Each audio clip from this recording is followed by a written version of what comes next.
والذين يؤذون المؤمنين والمؤمنات بغير ما اكتسبوا فقد احتملوا بهتانا وإثما مبينا.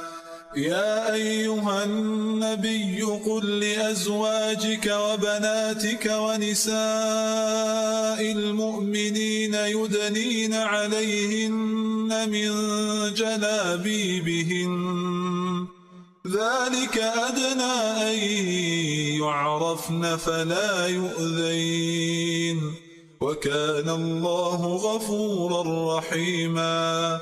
لئن لم ينته المنافقون والذين في قلوبهم مرض والمرجفون في المدينة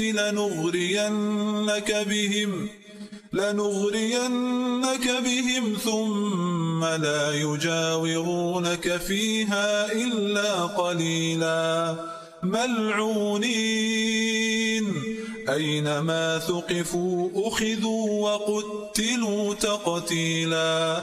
سنة الله في الذين خلوا من قبل ولن تجد لسنة الله تبديلا.